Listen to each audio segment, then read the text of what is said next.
स्वागत है दोस्तों हमारे यूट्यूब चैनल तैयारी जोन में। आज हम इतिहास का भाग 2 करेंगे। ठीक है, जो क्वेश्चन पिछले साल पूछे गए हैं या पिछले एग्ज़ाम में जो आए हैं 2018 में, तो वही सब क्वेश्चन को मैं आपको जो जो पूछा गया वही सब मैं इतिहास, प्राचीन इतिहास में जो जो है और सारा इतिहास का, जीके का और साइंस का सारा क्वेश्चन मैं कवर करने वाला हूँ। तो दोस्तों हमारे साथ बने रहें। चलिए वीडियो आगे बढ़ाते हैं। तो दोस्तों पहला वीडियो में मैंने बना चुका हूँ जिसमें 25 नंबर तक मैं बता चुका हूँ। ठीक है, आज उससे आगे बढ़ने का है। तो 3 नंबर चैप्टर है महाजनपद।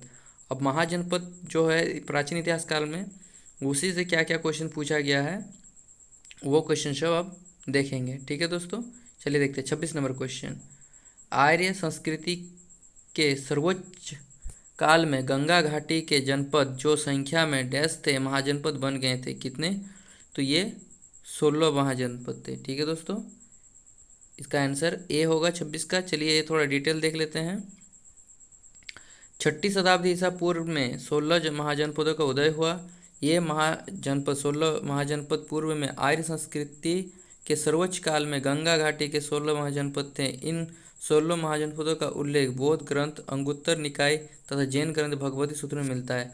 तो देखिए, अगर पूछा जाए कि बौद्ध कौन से बौद्ध ग्रंथ में आपका 16 महाजनपदों का उल्लेख मिलता है, तो अंगुत्तर निकाय की। ठीक है, और जैन की ग्रंथि में तो भगवती सूत्र में आपको वो 16 महाजनपद के बारे में पता चलेगा। ठीक है, आगे बढ़ते हैं। क्या लिखा है? इन 16 महाजनपदों में मगध, गिरिव्रज जो उसकी था, वात्स्य, कौसंबी, कौशल, श्रवस्ती एवं अवंतिका, उज्जैन सर्वाधिक प्रसिद्ध थे। प्राचीन भारत में राज्य या प्रशासनिक इकाइयों को महाजनपद कहा जाता था। ठीक है, जैसे हम लोग का अभी स्टेट है उसी तरह का वहाँ पर उस टाइम महाजनपद में होता था। ठीक है दोस्तों, चलिए तो ये थोड़ा देख लेंगे। बौद्ध ग्रंथ जो अंगुत्तर निकाय में 16 महाजनपद का उल्लेख मिलता है और भगवती सूत्र जैन ग्रंथ में आपका 16 महाजनपद का उल्लेख मिलता है। चलिए 27 नंबर क्वेश्चन देखते हैं। प्राचीन काल में अवध को किस नाम से जाना जाता था? तो प्राचीन काल में अवध को कौशल, कपिलवस्तु, कौशाम्बी, काशी किस नाम से जाना जाता था? देखिए आरआरबी एनटीपीसी 2017 का क्वेश्चन है, शिफ्ट 2 का। तो ये आपका कौशल नाम से जाना जाता था। अवध को किस नाम से जाना जाता था? कौशल नाम से। तो इसका थोड़ा डिटेल देख लेते हैं। 6वीं शताब्दी ईसा पूर्व में भारतवर्ष 16 महाजनपदों में विभाजित था। ये तो मैंने बताया। प्राचीन काल में अवध को कौशल नाम से जाना जाता था। वर्तमान में ये क्षेत्र फैजाबाद उत्तर प्रदेश में है। ठीक है दोस्तों, चलिए आगे बढ़ते हैं। ये आपका इतने क्वेश्चन पूछा गया था। और अब जैन धर्म से क्या क्या क्वेश्चन पूछा गया वो देखते हैं। ठीक है, 4 नंबर आपका 28 नंबर क्वेश्चन। पार्श्वनाथ जो एक क्षत्रिय और बनारस के राजा अशोकसेन का पुत्र था, वह डैश जैन तीर्थकार था। वो आपका 23वां तीर्थकार था। ठीक है, चलिए ये इसका डिटेल थोड़ा देख लेते हैं। अश्वसेन के पुत्र पार्श्वनाथ जैन धर्म के 23वें तीर्थकार थे। इनका प्रतीक चिन्ह सर्प का फन था। जैन धर्म के प्रथम तीर्थकार ऋषभदेव थे, जिनका प्रतीक चिन्ह वृषभ था। ठीक है दोस्तों, चलिए अगला क्वेश्चन देखते हैं। 29 नंबर क्वेश्चन। महावीर डैश तीर्थकारों में अंतिम तीर्थकार माने गए हैं। तो आपका ये आंसर 24 होगा, सी होगा। ठीक है, चलिए 29-30 नंबर क्वेश्चन देखते हैं।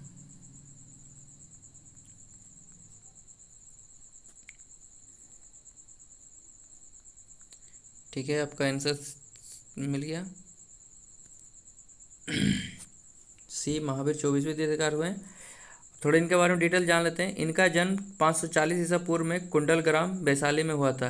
इन्हें जिरम्बिक गांव के समय ब्रिजुपालिका नदी के तट पर साल वृक्ष के नीचे ज्ञान की प्राप्ति, इनकी ज्ञान की प्राप्ति यहीं पर हुई थी। ठीक है, अगला क्वेश्चन देखते हैं 30 नंबर। त्रिरत्न की अवधारणा डैश से संबंधित है। तो त्रिरत्न की अवधारणा आपका जैन और बौद्ध दोनों में है। ठीक है, फिलहाल तो यहाँ उस तरह नहीं है, लेकिन जैन और बौद्ध दोनों में है। कैसे? चलो देखते हैं, इसका थोड़ा डिटेल यहाँ मिलेगा आपको। जैन धर्म के अनुसार त्रिरत्न सम्यक दर्शन, सम्यक ज्ञान, सम्यक आचरण है। अब बौद्ध धर्म के अनुसार त्रिरत्न बुद्ध, धम्म और संघ है। ठीक है, तो आरआरबी द्वारा प्रश्न को निरस्त किया गया था। ठीक है दोस्तों, ये दोनों आंसर होगा। ठीक है, चलिए आगे बढ़ते हैं। 31 नंबर आपका, निम्नलिखित में से अनुसरण किए जाने वाले धर्म एवं पवित्र पुस्तिका की कौन सी जोड़ी असंगत है।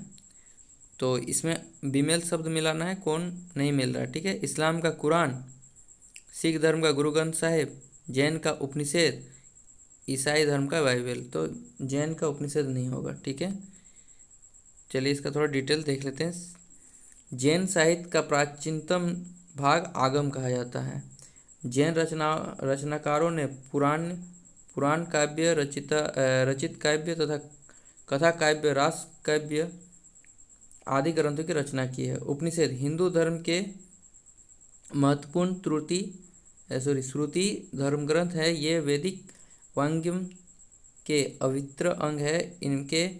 इनमें परमेश्वर, परमात्मा, ब्राह्मण और आत्मा के स्वभाव और संबंध का बहुत ही दार्शनिक और ज्ञान पूर्ण वर्णन किया है, ठीक है। चलिए आगे देखते हैं। अब बौद्ध धर्म कहा जाता है, ठीक है दोस्तों। जैन धर्म खत्म होता है, बौद्ध धर्म से क्या क्या क्वेश्चन आए थे वो थोड़ा देख लें। और ये ग्रुप डी का देखिए एकदम लेटेस्ट क्वेश्चन सब है, ठीक है। चलिए देखते हैं। डैश का जन्म 560 ईसा पूर्व में हुआ था और 480 ईसा पूर्व में की 80 वर्ष की उम्र में उनकी मृत्यु हो गई थी। ये भगवान बुद्ध का होगा, ठीक है दोस्तों। चलिए इसका थोड़ा डिटेल देख लेते हैं भगवान बुद्ध के बारे में। गौतम बुद्ध का जन्म 560 ईसा पूर्व में हुआ था और 480 ईसा पूर्व में 80 वर्ष की उम्र में मर गए और उनकी मृत्यु हो गई। नोट, गौतम बुद्ध का जन्म 563 ईसा पूर्व में लुम्बिनी तथा मृत्यु 80 वर्ष की अवस्था में 483 ईसा पूर्व में कुशीनगर में हुआ था, ठीक है। चलिए आगे बढ़ते हैं। 2 मध्य दिया है, आपका यही वाला सही होगा, ठीक है। चलिए आगे बढ़ते हैं। 33 नंबर क्वेश्चन, किस वृक्ष के नीचे रानी माया देवी ने गौतम बुद्ध को जन्म दिया था। तो साल वृक्ष के नीचे, ठीक है। साल वृक्ष के नीचे उन्होंने आपका गौतम बुद्ध को जन्म दिया था, ठीक है। गौतम बुद्ध का जन्म देखिए 563 ईसा पूर्व कपिलावस्तु के लुम्बिनी नामक स्थान पर साल वृक्ष के नीचे हुआ था। इनका पिता शुद्धोदर सांख्य गण के मुखिया थे। गौतम बुद्ध के 6 वर्ष के कठिन तपस्या के बाद वैशाख की पूर्णिमा की रात को निरंजना माने अभी फाल्गु नदी के किनारे पीपल वृक्ष के नीचे ज्ञान की प्राप्ति हुई थी, ठीक है। चलिए अगला क्वेश्चन पढ़ते हैं।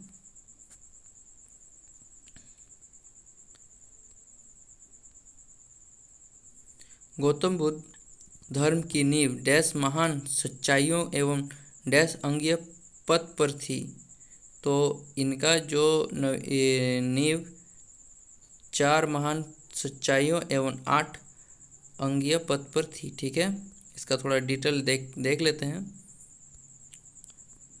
डी आंसर होगा आपका गौतम बुद्ध का, ठीक है। बुद्ध ने संसारिक दुखों के संबंध से 4 आर्य सत्यों माने सच्चाई का उपदेश दिया। इसे संस्कृत में चारत्वारी आर्य सत्यानी और पाली में चरित्र अरिसचनी कहते हैं। भगवान बुद्ध के 4 आर्य सत्य थे। दुख, संसार से दुख है, संसार में खाली दुख है।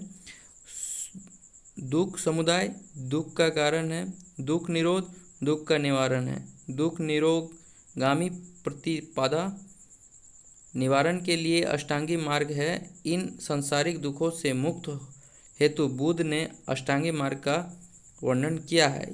यह है सम्यक दृष्टि, सम्यक संकल्प, सम्यक वाक्य, सम्यक कर्मांत, सम्यक आजीविक, सम्यक व्यायाम, सम्यक स्मृति और सम्यक समाधि। ये आपका अष्टांगी मार्ग बुद्ध का है, ठीक है। अगला क्वेश्चन देखते हैं 35 नंबर। निम्नलिखित में से कौन सा भगवान बुद्ध की 4 महान सच्चाइयों में नहीं है। संसार, चलिए क्वेश्चन देख लेते हैं इसका ऑप्शन। संसार दुखों से भरा, यह है। दुख का कारण इच्छा, ये भी था।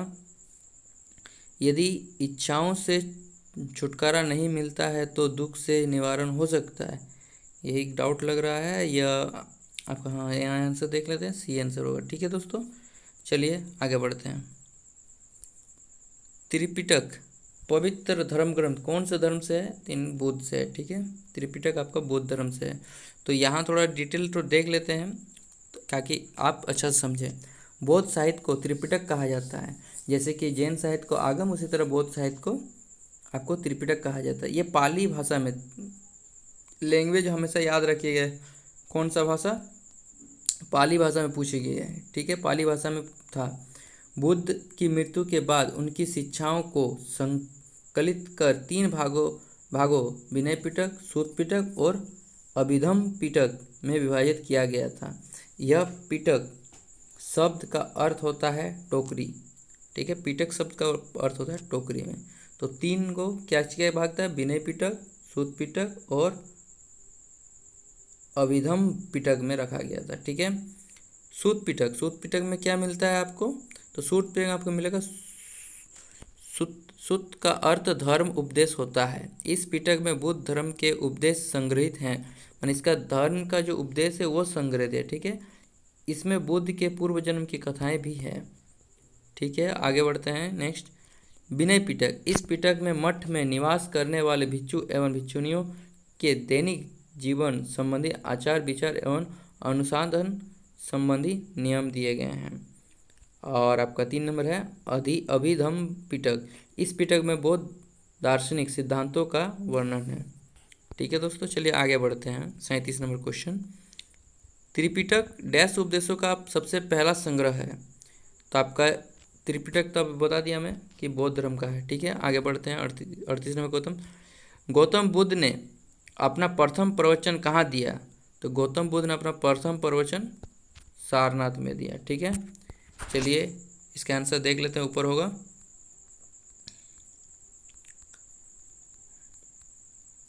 ठीक है। हाँ, ये देखिए इसका आंसर सारनाथ। थोड़ा डिटेल देख लेते हैं। सारनाथ वाराणसी से 10 किलोमीटर पूर्वोत्तर में स्थित प्रमुख बौद्ध तीर्थ स्थल है। ज्ञान प्राप्ति के पश्चात भगवान बुद्ध ने अपना पहला उपदेश यहीं दिया, जिसे धर्मचक्र प्रवर्तन कहा जाता है। ये सब याद रखेंगे दोस्तों, नाम से दिया जाता है। और जो बौद्ध मत के प्रचार प्रसार का आरंभ था, यह स्थान बौद्ध धर्म के 4 प्रमुख तीर्थ स्थानों में से एक है, ठीक है। अगला क्वेश्चन देखते हैं, 39 नंबर क्वेश्चन। दोस्तों मैं 50 से +50+ क्वेश्चन बताने वाला हूँ, ठीक है। चलिए अभी देख लेते हैं अगला क्वेश्चन। 39 नंबर, गौतम बुद्ध को ज्ञान कहाँ से प्राप्त हुआ था? तो बोध गया से, कि आपका अमरनाथ से, कुशीनगर से, कि लुम्बिनी से? तो ये आपका बोध गया से इनको ज्ञान, कुशीनगर उनकी डेथ, और लुम्बिनी में शायद जन्म है, ठीक है। चलिए इसका डिटेल थोड़ा देख लेते हैं। बौद्ध धर्म के प्रवर्तक गौतम बुद्ध का जन्म कपिलवस्तु के समीप लुम्बिनी वन में 563 ईसा पूर्व में हुआ था। इनका पिता शुद्धोधर सांख्यगण के मुखिया थे। इनकी माता महामाया कोलीय वंश की थी। 35 वर्ष की आयु में उरुवेला में बोधि वृक्ष माने पीपल का वृक्ष के नीचे निरंजना नदी के तट पर, ये सब मैंने पहले बता दिया, ठीक है। चलिए अगला क्वेश्चन देखते हैं। बौद्ध ग्रंथों का अध्ययन करने के लिए विजयवाड़ा में कौन सा चीनी विद्वान रहा? ये आपका जुआंग जांग थे, ठीक है। बी आंसर होगा, ठीक है दोस्तों, इसका आंसर बी होगा। थोड़ा डिटेल देख लेते हैं। बौद्ध ग्रंथों का अध्ययन करने के लिए विजयवाड़ा में जुआन जांग नामक चीनी विद्वान रहा था। चीनी बौद्ध धर्म की चीनी शाखा है। बौद्ध धर्म की परंपराओं ने 2000 वर्ष तक चीनी संस्कृति एवं सभ्यता पर गहरा प्रभाव छोड़ा। यह बौद्ध परंपराओं चीनी कला, राजनीतिक, साहित्य, दर्शन तथा चिकित्सा में देखी जा सकती है। दुनिया की 65% से अधिक बौद्ध आबादी चीन में रहती है। इन्हीं कारण से चीन के विद्वान भारत में आकर यहाँ के बौद्ध ग्रंथ के अध्ययन करते थे तथा यहाँ के विचार एवं मूल्यों को चीन में बौद्ध धर्म के लोग आत्मसात करते थे, ठीक है। चलिए अगला क्वेश्चन देखते हैं। हमारा यहाँ का ही है, लेकिन चीनी लोग आके आपको वहाँ जाके वो प्रचार प्रसार करते थे, तो इसलिए वो वहाँ ज़्यादा फेमस हो गया बौद्ध धर्म। चलिए अगला देखते हैं। बोध गया किस भारतीय राज्य में स्थित है? तो आपका बोध गया बिहार में है, ठीक है, ये तो जानते ही होंगे दोस्तों आप। तो इसका थोड़ा डिटेल बता देता हूँ। बोध गया भारत के बिहार में है, ठीक है। बोध गया में बोधि वृक्ष के नीचे गौतम बुद्ध को ज्ञान की प्राप्ति हुई थी, तभी से यह स्थल बौद्ध धर्म के अनुयायियों के लिए अत्यंत महत्वपूर्ण है, ठीक है। अगला क्वेश्चन 42वां क्वेश्चन देखते हैं। गौतम बुद्ध ने अपने उपदेशों में जन साधारण की भाषा डैश का प्रयोग की थी, कौन सी भाषा थी? तो उस टाइम मैंने बताया था पाली लैंग्वेज थी, ठीक है। चलिए इसका डिटेल थोड़ा दें। गौतम बुद्ध ने अपनी उपदेशों के में पाली भाषा का प्रयोग किया था, ठीक है। और जब उनको ज्ञान की प्राप्ति हुई तो वो धर्मचक्र प्रवर्तन के नाम से जाना गया है, ठीक है। आगे बढ़ते हैं।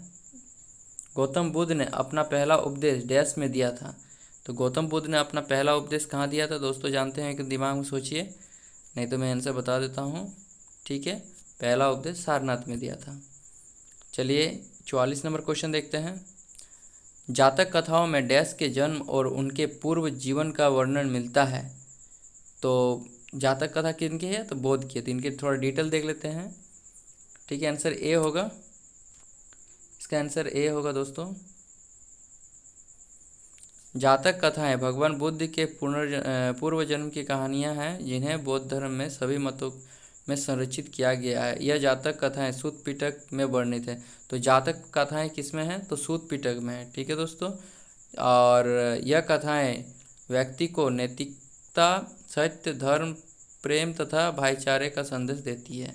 चलिए अगला आगे बढ़ते हैं। जैन धर्म और बौद्ध धर्म के उदय में भारत में ईसा पूर्व डैश शताब्दी में धर्म अशांति देखी गई। कब? तो आपकी 6ठी शताब्दी में, इसका आंसर सी होगा, 6ठी शताब्दी में अशांति देखी गई। 6ठी शताब्दी ईसा पूर्व का काल कई मामले में संक्रमित काल था। इस काल में मगध साम्राज्य की स्थापना होती है, द्वितीय नगरीकरण घटित होता है तथा वैदिक धर्म की बढ़ती रूढ़िवादी कट्टरता व शूद्रों में असंतोष ने कई धर्मों को जन्म दिया, जिनमें जैन और बौद्ध धर्म प्रमुख थे, ठीक है। चलिए अगला देखते हैं। 46 नंबर क्वेश्चन। गौतम बुद्ध की माँ का नाम क्या था? इनका माँ का नाम माया था, ठीक है। ए महामाया पूरा नाम था, तो यहाँ खाली माया दिया है, ठीक है। तो देख लेते इसका थोड़ा डिटेल। गौतम बुद्ध की माता का नाम माया देवी था, ठीक है, जो कोलिय गणराज्य की, तो मैंने पहले ही बता चुका था। चलिए ठीक है अगला क्वेश्चन देखते हैं, आपका टाइम बचाते हुए। जहाँ ज़्यादा इंपॉर्टेंट रहेगा मैं अपने बता दूंगा, ठीक है दोस्तों। चलिए आगे देखते हैं। बौद्ध धर्म में दिए गए आचार के नियम और पंचशील सिद्धांत के नाम से जाने जाते हैं। क्या होगा इनका आंसर? तो इसका होगा अष्टांगी मार्ग। अगर आपको बौद्ध धर्म का सही से पालन करना है तो अष्टांगी मार्ग पर चलना होगा। तो अष्टांगी मार्ग क्या क्या है वो तो मैंने पहले बता दिया था, और अगर नहीं तो आप वीडियो पुश करके फिर से देख सकते हैं, ठीक है दोस्तों। चलिए आगे बढ़ते हैं। आपका कितना नंबर क्वेश्चन? 47 number question. चलिए ऊपर चलते हैं। ऊपर में इसका और क्वेश्चन है 48 नंबर क्वेश्चन में आते हैं। डैश वास्तुकला में मुख्य रूप से चैत्य विहार, स्तूप और स्तंभ होते थे। कब? तो बौद्ध के टाइम ये सब आपका चैत्य विहार, स्तूप ये मिलते थे, ठीक है। तो इनका थोड़ा डिटेल देख लेते हैं। बौद्ध धर्म की धार्मिक वास्तुकला भारतीय उपमहाद्वीप में विकसित हुई। शुरुआती बौद्ध धर्म में धार्मिक वास्तुकला से निम्न प्रकार के ढांचे जुड़े हुए हैं: मठ, अवशेष, स्तूप एवं मंदिर या प्रार्थना कक्ष चैत्य कहा जाता था, एवं स्तंभ। चैत्य बौद्ध पूजा स्थल है, जबकि विहार और भिक्षुओं का निवास स्थल होता था। जो स्तूपों के निर्माण का उद्देश्य गौतम बुद्ध के अवशेषों की पूजा व सुरक्षा थी। बौद्ध मठ का तात्पर्य उस जगह से जहाँ बौद्ध धर्म के गुरु अपने शिष्यों को शिक्षा देते थे, ठीक है। चलिए आगे बढ़ते हैं। 49 नंबर क्वेश्चन। बौद्ध तीर्थ स्थल दांत का मंदिर कहाँ स्थित है? आपका कहाँ है? तो ये आपका श्रीलंका में है, ठीक है दोस्तों। ये बहुत अच्छा क्वेश्चन है। दांत का मंदिर कभी नहीं सुने होंगे ये, तो देख लें। ये क्वेश्चन पूछा गया है एनटीपीसी 2017 में। बौद्ध तीर्थ स्थल दांत का मंदिर श्रीलंका के कैंडी शहर में स्थित है। कैंडी के पूर्व राजशाही मंदिर में महात्मा बुद्ध के दांत रखे गए थे।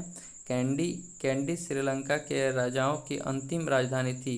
वर्तमान में यह यूनेस्को को विरासत स्थल शामिल किया गया, ठीक है, विरासत में शामिल कर दिया गया यूनेस्को में। बौद्ध संरचना धम्मिक स्तूप कहाँ पर है? तो आपका ये सारनाथ में है, ठीक है, धम्मिक स्तूप सारनाथ में है, ठीक है दोस्तों। चलिए इसको थोड़ा डिटेल देख लेते हैं। बौद्ध संरचना धम्मिक स्तूप एक बृहद स्तूप है, बृहत्तम स्तूप है जो सारनाथ में स्थित है, ठीक है। धम्मिक स्तूप का निर्माण 500 ईसा पूर्व में मौर्य सम्राट अशोक द्वारा 249 ईसा पूर्व में बनाए गए हैं। स्तूप व अन्य कई स्मारकों की स्थापना की गई थी, ठीक है। चलिए आगे देखते हैं। बोरोबुदुर बोरोबुदुर बौद्ध मंदिर कहाँ स्थित है? तो ये इंडोनेशिया में, ठीक है। बोरोबुदुर का जो जावा इंडोनेशिया है वहाँ पर ये मंदिर स्थित है। चलिए डिटेल थोड़ा देख लेते हैं। बोरोबुदुर अथवा बोरोबुदुर इंडोनेशिया के मध्य जावा प्रांत के मंगेलांग नगर में स्थित है। 750 से 850 ईसा पूर्व के मध्य में महायान बौद्ध विहार है। यह आज भी संसार में सबसे बड़ा बौद्ध विहार है। इसका निर्माण 9वीं शताब्दी में शैलेंद्र राजवंश के द्वारा किया गया था, ठीक है। चलिए आगे देखते हैं 52वां क्वेश्चन। यहाँ तक मानते हैं कि भगवान बुद्ध ने अपना पहला उपदेश दिया था। उस स्मारक का नाम बताइए और जिसे seat of the Holi Buddha के नाम से जाना जाता है, ठीक है। तो ये आपका धम्मिक स्तूप सारनाथ में जो है, ये यहाँ पर उन्होंने पहला अपना उपदेश दिया और वहीं पर उन्होंने एक स्तूप जो धम्मिक स्तूप है उसी में वो किए थे, ठीक है। चलिए थोड़ा डिटेल देते। महात्मा बुद्ध ने अपना पहला उपदेश जानते सारनाथ में बता चुका हूँ मैं, पंचवगियों को दिया था। इसी स्थान पर सम्राट अशोक ने धम्मिक स्तूप का निर्माण कराया। इनके द्वारा दिया गया पहला उपदेश धर्मचक्र प्रवर्तन कहा जाता है। इसे seat of the Holi Buddha भी कहा जाता है। ये बहुत अच्छा क्वेश्चन है, याद रख लें, seat of the Holi Buddha. तो ये कहाँ है? आपका सारनाथ में, ठीक है दोस्तों। चलिए अगला क्वेश्चन देखते हैं, 53वां क्वेश्चन, लास्ट क्वेश्चन। निम्नलिखित में से कौन सा एक बुद्ध की शिक्षाओं का संग्रह है? तो बुद्ध की शिक्षाओं का त्रिपिटक में, ठीक है, त्रिपिटक में भगवान बुद्ध की शिक्षाओं का संग्रह है। चलिए अगला क्वेश्चन देखते हैं। डी नंबर, त्रिपिटक बौद्ध धर्म का आधारभूत और मुख्य ग्रंथ है। भगवान बुद्ध के उपदेश तीन साहित्य खंडों में संकलित है जिसे त्रिपिटक कहा जाता है। एक विनय पिटक, सूत पिटक और अभिधम्म पिटक। ये मैंने पहले बता दिया है दोस्तों। और अगर वीडियो अच्छा लगा है तो दोस्तों लाइक, शेयर और सब्सक्राइब करना ना भूलें। इसी तरह का सारा क्वेश्चन मैं लाऊंगा और भी चैप्टर का लाऊंगा, लेकिन मेरा नया चैनल है तो दोस्तों थोड़ा मदद करें आगे बढ़ने के लिए, तो मैं और भी अच्छा से ये वीडियो मैं बनाऊंगा। चलिए आज के लिए इतना ही, बहुत बहुत शुक्रिया। चलिए।